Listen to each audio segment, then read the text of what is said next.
हे अर्जुन, तुमने जो अत्यंत भक्ति पूर्वक यह गीता शास्त्र प्राप्त किया है, इसकी बातें कभी कभी तपोहीन से नहीं कहनी चाहिए। अथवा यदि कोई अच्छा तपस्वी भी हो, परंतु उसके हृदय में गुरु की दृढ़ भक्ति ना हो, तो उससे भी यह शास्त्र उसी प्रकार बचाना चाहिए जिस प्रकार अंत्यजों से वेद बचाए जाते हैं।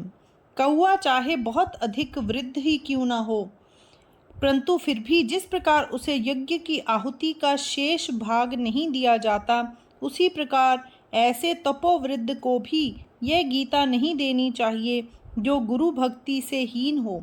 अथवा यदि कोई ऐसा मनुष्य मिले जिसने तप भी किया हो और जिसमें गुरुदेव के प्रति भक्ति भी हो, परंतु फिर भी जिसमें ज्ञान श्रवण करने का अनुराग ना हो, तो वह अपने पहले दोनों गुणों के कारण लोक में पूज्य तो अवश्य होगा, परंतु गीता श्रवण करने का पात्र वह ना हो सकेगा। मोती चाहे कितना ही अधिक आबदार क्यों ना हो, परंतु यदि उसमें मुख या छिद्र ना हो, तो क्या डोरा कभी उसमें घुस सकेगा? यह बात भला कौन ना मानेगा कि सागर बहुत अधिक गंभीर है, परंतु उस पर जो पावस की वृष्टि होती है, क्या वह व्यर्थ ही नहीं जाती? जिसका पेट अच्छी तरह भरा हुआ हो, उसके सामने आग्रह पूर्वक उत्तम पकवान परोसकर उन्हें व्यर्थ नष्ट करने की अपेक्षा वही पकवान उदारता पूर्वक भूखे आदमियों को ही क्यों न दिए जाएं। इसलिए मनुष्य चाहे कितना ही अधिक योग्य क्यों न हो, तो भी यदि उसके हृदय में ज्ञान श्रवण करने का अनुराग ना हो, तो उसे हंसी में भी इस शास्त्र की बातें ना बतलानी चाहिए। क्यों, यह बात ठीक है या नहीं? नेत्र तो रूप सौंदर्य के पारखी होते हैं, वे भला सुवास का मर्म कैसे समझ सकते हैं? जहाँ जो बात उपयुक्त हो वहीं वह फलवती भी होती है। इसलिए तपस्वी और भक्त पुरुषों का सम्मान तो अवश्य करना चाहिए, परंतु जो शास्त्र के श्रवण के प्रति श्रद्धा ना दिखला सकता हो, उसे इस गीता का उपदेश कभी न देना चाहिए।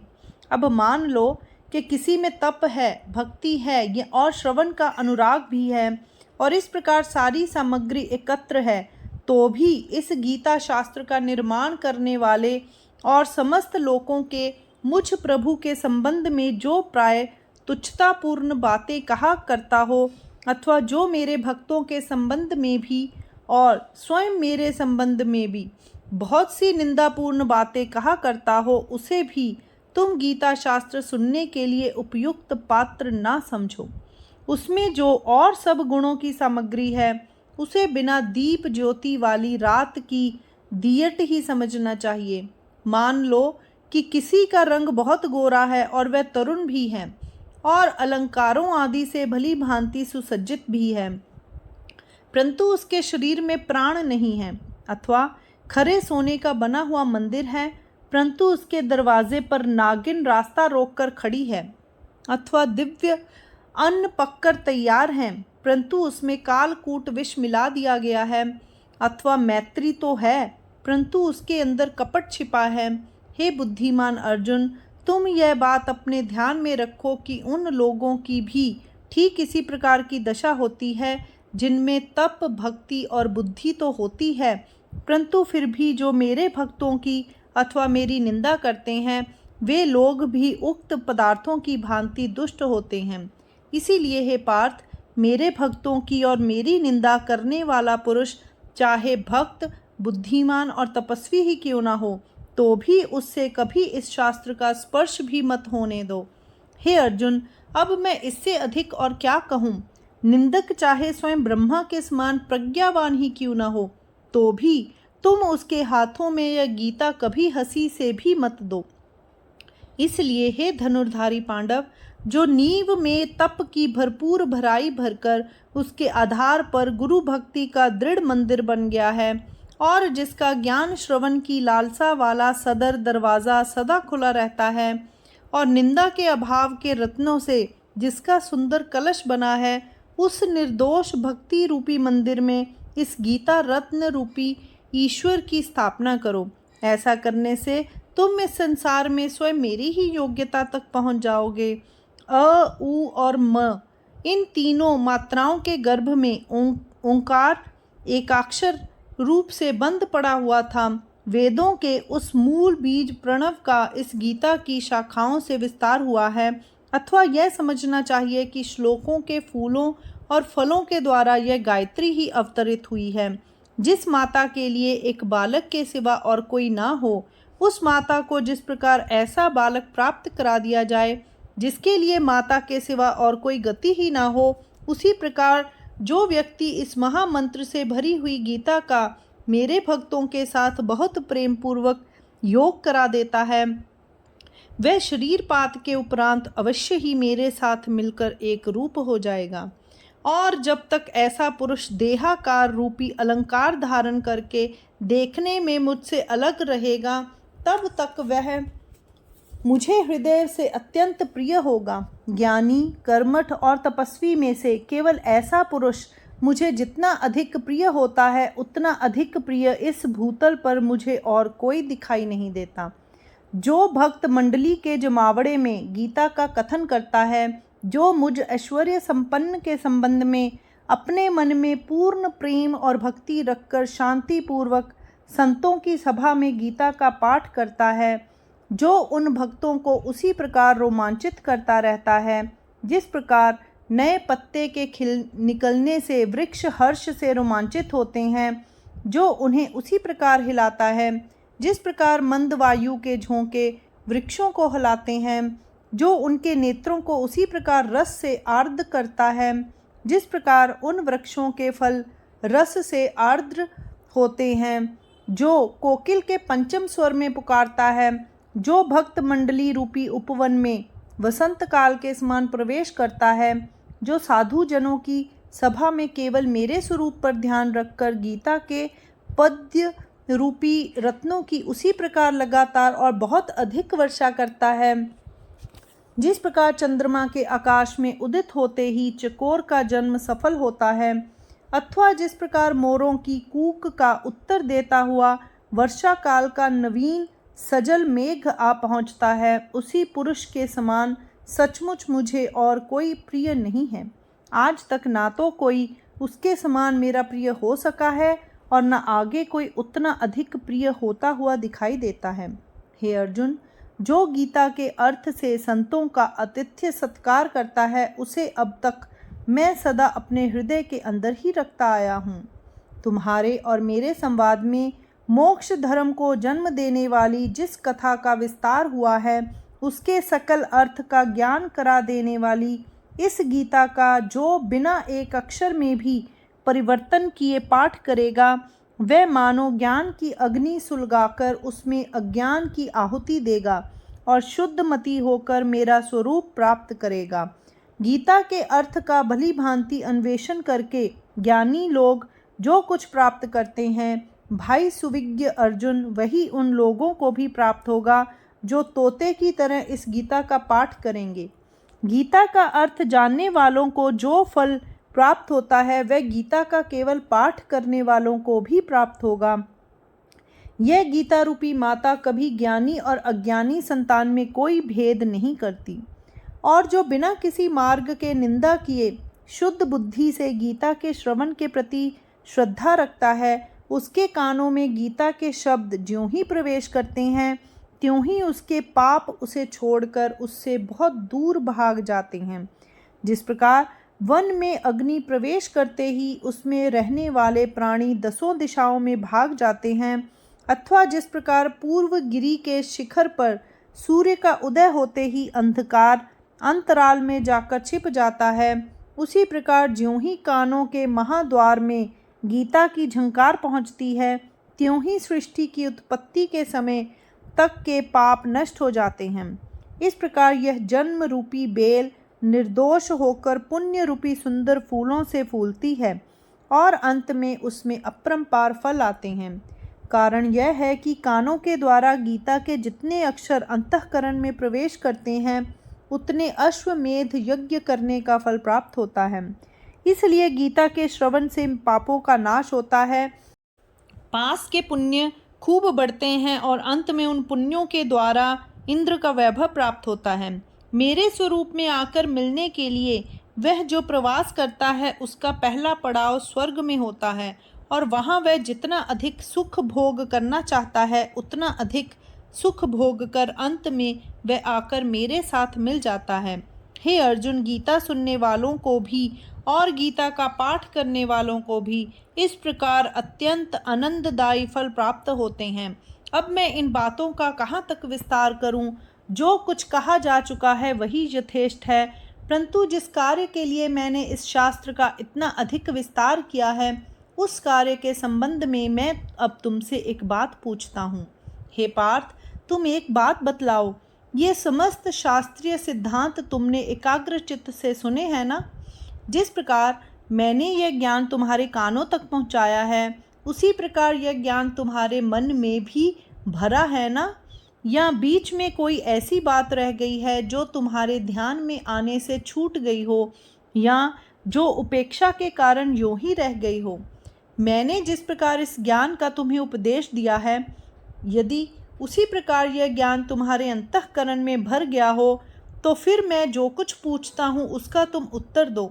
मैं तुमसे यह पूछता हूँ कि आत्मा संबंधी अज्ञान के कारण तुम्हारे मन में जो मोह उत्पन्न हुआ था और जिसने तुम्हें भ्रम में डाल दिया था, तुम्हारा वह मोह अभी तक दूर हुआ या नहीं? तुम मुझे केवल यह बतलाओ कि कर्म और अकर्म का भेद तुम्हें दिखाई देता है या नहीं?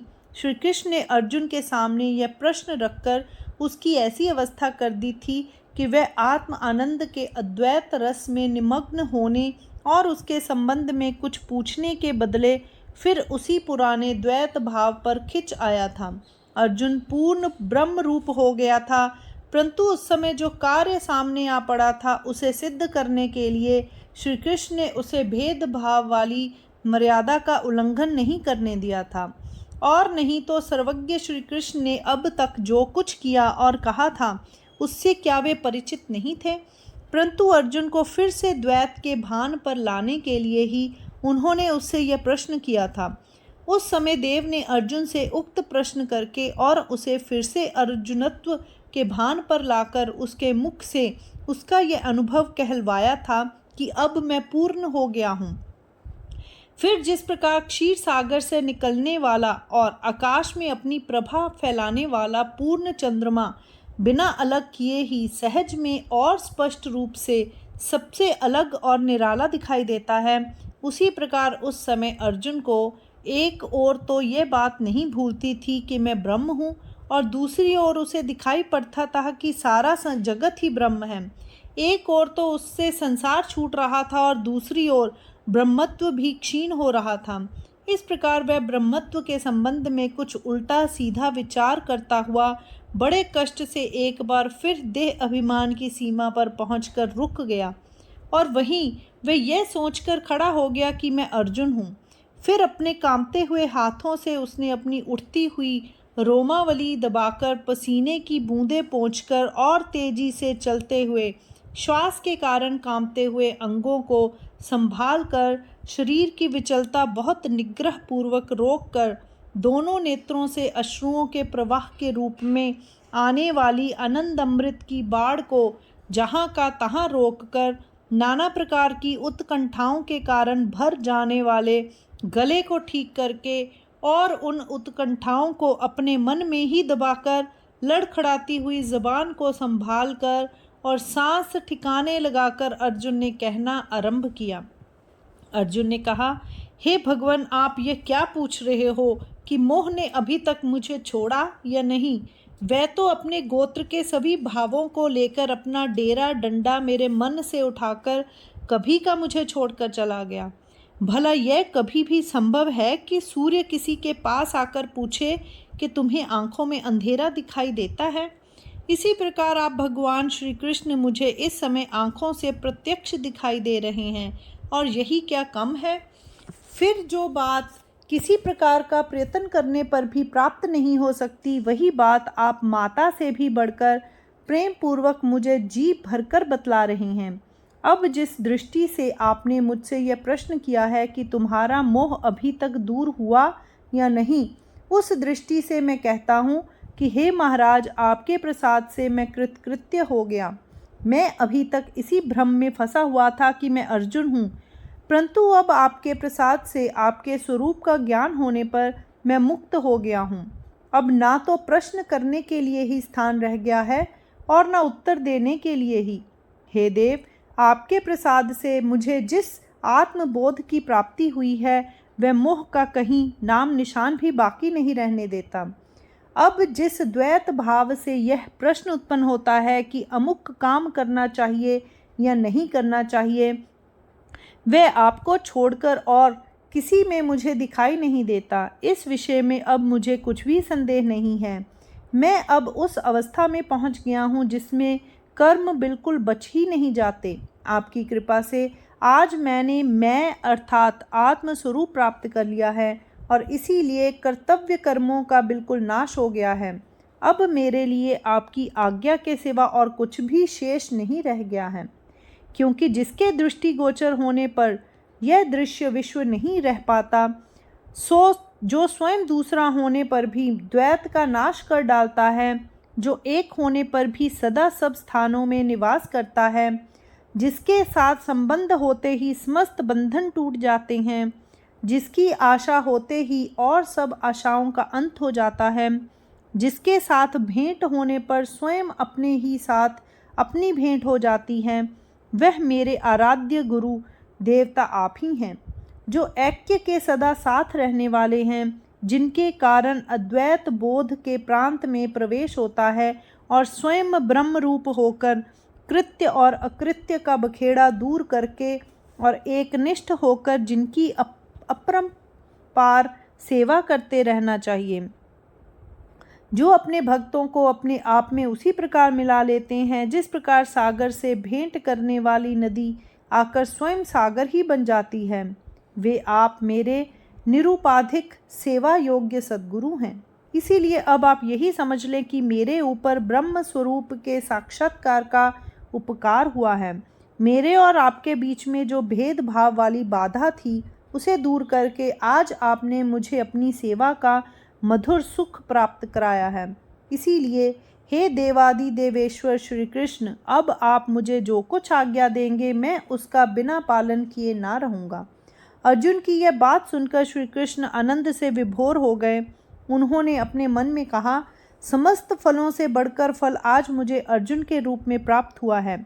जिस चंद्रमा की क्षीण कलाएं पूर्ण हो जाती हैं, उस अपने पुत्र पूर्ण चंद्रमा को देखकर क्या क्षीर सागर का हृदय उछलने नहीं लगता और वह अपनी मर्यादा भूलकर उसका उल्लंघन नहीं करने लगता। इसी प्रकार संभाषण के मंडप में श्री कृष्ण और अर्जुन का यह संयोग देखकर संजय भी मारे आनंद के उछल पड़ा। अपनी बहुत अधिक बड़ी हुई आनंद भावना से संजय ने राजा धृतराष्ट्र से कहा, महर्षि वेदव्यास की यह कितनी अधिक कृपा है कि उन्होंने इस युद्ध कला में हम दोनों का पूरा पूरा संरक्षण किया है। संसार के सामान्य व्यवहार करने के लिए भी आपके पास चरम चक्षु नहीं रह गए, परंतु ऐसी अवस्था में भी ज्ञान दृष्टि से व्यवहार करने की शक्ति व्यास देव की कृपा से आज आपको प्राप्त हुई है।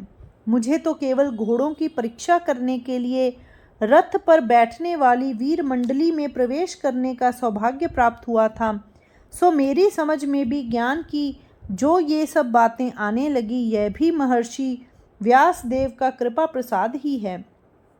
युद्ध इतने प्रचंड और घोर रूप से चल रहा था कि प्रत्येक व्यक्ति यही समझता था कि चाहे जिस पक्ष की हार हो, परंतु इस युद्ध में मेरे प्राण अवश्य जाएंगे। जिस स्थान पर ऐसा भीषण प्रसंग आया था, वहाँ भी मेरे लिए ब्रह्मानंद का गुप्त भंडार खुल गया और मैं उस आनंद का अनुभव कर सका। व्यास देव के इस प्रसाद की गहनता का भला मैं कहाँ तक वर्णन करूं। संजय यह सब बातें कह तो गया, परंतु जिस प्रकार चंद्रमा की किरणों से पत्थर कभी नहीं पसीजता, उसी प्रकार धृतराष्ट्र का अंतःकरण भी इन बातों के नाम को भी द्रवित नहीं हुआ। उसकी यह दशा देखकर संजय ने उसका ध्यान ही छोड़ दिया, परंतु फिर भी वह मारे आनंद के होश में नहीं रह गया था और इसीलिए वह फिर बोलने लगा। उस समय केवल हर्ष के आवेग से संजय बोल रहा था और नहीं तो धृतराष्ट्र में इस प्रकार के लक्षण कहीं नाम को भी दिखाई नहीं देते थे कि उसमें इस बात की उत्कंठा है कि संजय कुछ और कहे।